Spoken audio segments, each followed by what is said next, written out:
pagi anak-anak, selamat bertemu kembali dalam pembelajaran Bahasa Indonesia. Namun demikian, saya harap kalian semua dalam keadaan baik dan sehat, dan kita akan terfokus pada pembelajaran Bahasa Indonesia kali ini. Sudah siap semuanya? Kalau sudah, kita akan bersama-sama belajar tentang berita. Baik anak-anak, kita akan belajar bersama, yaitu kita akan belajar dulu tentang apa itu kompetensi dasar dalam bahasa Indonesia atau pembelajaran kita kali ini. Kompetensi dasar yang pertama yaitu kita mengidentifikasi unsur-unsur teks berita yang membanggakan dan memotivasi yang didengarkan atau yang dibaca. Lalu yang kedua, menelaah struktur dan kebahasaan teks berita yang membanggakan dan memotivasi yang didengar dan dibaca dalam berita. Sedangkan selanjutnya yaitu menyimpulkan berita atau membanggakan dan memotivasi yang dibaca dan didengar. Sedangkan yang terakhir menyajikan data, informasi dalam bentuk berita secara lisan dan tulis dengan memperhatikan struktur, kebahasaan atau aspek lisan yang berupa lafal, intonasi, mimik, dan kinesik. Selanjutnya anak-anak, tujuan dari pembelajaran ini satu, memahami pengertian teks berita. Sedangkan yang kedua, anak-anak mengetahui unsur-unsur berita yang di sini yaitu 5W1H.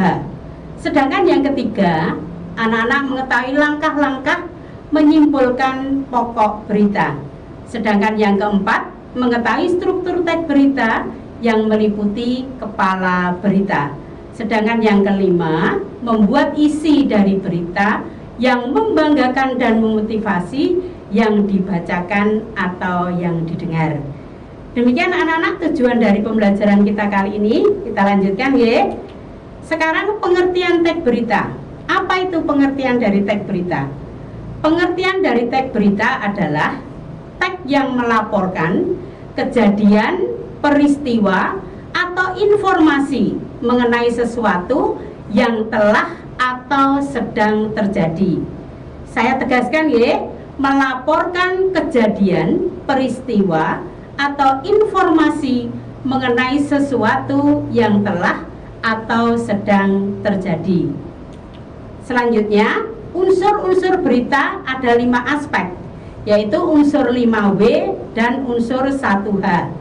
5W diantaranya yaitu what itu apa, who itu siapa, why itu mengapa, when itu kapan, where itu di mana, sedangkan yang terakhir how itu bagaimana. Atau kalau di bahasa Indonesia kan ada yang namanya adik Simba.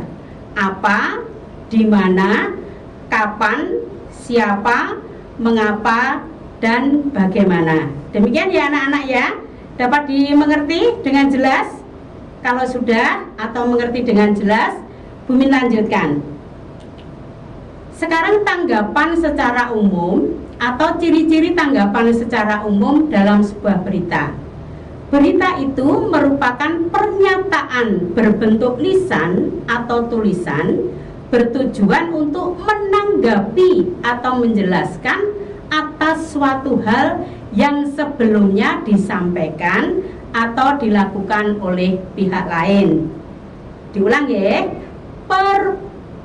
tanggapan atau ciri-ciri tanggapan secara umum dalam berita merupakan pernyataan berbentuk lisan atau tulisan yang bertujuan untuk menanggapi atau menjelaskan atas suatu hal yang sebelumnya disampaikan atau dilakukan oleh pihak lain. Begitu ya anak-anak ya, bisa dimengerti ya. Lalu selanjutnya, indikator tanggapan yang baik. Kalau kalian mendengar suatu berita atau mendengarkan satu berita atau memberikan tanggapan kepada sebuah berita, itu harus bersifat objektif, logis. Logis di sini yaitu mengandung saran, ada solusi atau penyelesaian terhadap topik yang dibahas. Misalnya kali ini kamu membahas tentang kecelakaan ketika kamu mau berangkat ke sekolah misalnya. Dalam perjalanan kamu melihat sebuah kecelakaan. Lah, hal itu kamu berikan keterangan itu harus mengandung saran, tidak memojokkan atau tidak dibuat-buat beritanya. Begitu ya anak-anak ya. Lalu yang selanjutnya yaitu tanggapan. Nah, tanggapan diberikan atau disampaikan dengan bahasa dan sikap yang apa? Yang santun, tidak boleh seenaknya. Ya misalnya pakai bahasa gaul atau pakai bahasa-bahasa yang tidak enak didengar di telinga, tidak boleh. Lalu tanggapan itu pun harus disampaikan dengan menyertakan alasan. Alasannya apa toh kok kamu memberikan tanggapan seperti ini? Itu pun harus apa? Harus relevan. Dan seperlunya tanggapan yang disampaikan tidak boleh berlebihan. Dan tanggapan yang disampaikan tidak bertujuan merendahkan atau memojokkan pihak lain. Jadi misalnya di sekolah terjadi kehilangan misalnya, ada dompet teman kamu hilang. Lalu kamu kalau bahasa gaulnya itu sok ateng, sok tahu ya. Sebetulnya kamu tidak tahu siapa yang mengambil itu. Lalu menuduh si A. Si A ini karena ketakutan cuma diam saja. Ada yang menanggapi, itu sebetulnya bukan itu Bu yang itu. Nah, tapi kamu ngeyel itu lah, itu tidak boleh. Itu namanya memojokkan pihak lain dan juga merendahkan padahal kamu tidak tahu secara langsung. Nah, demikian anak-anak untuk indikator tanggapan yang baik terhadap suatu berita, ya. Jelas semuanya anak-anak tentang berita kali ini? Kalau belum jelas, boleh ditanyakan nanti melalui WA atau tanggapan secara langsung, baik di email atau sebagainya. Terima kasih anak-anak, selamat bertemu lagi pada pembelajaran yang berikutnya. Terima kasih.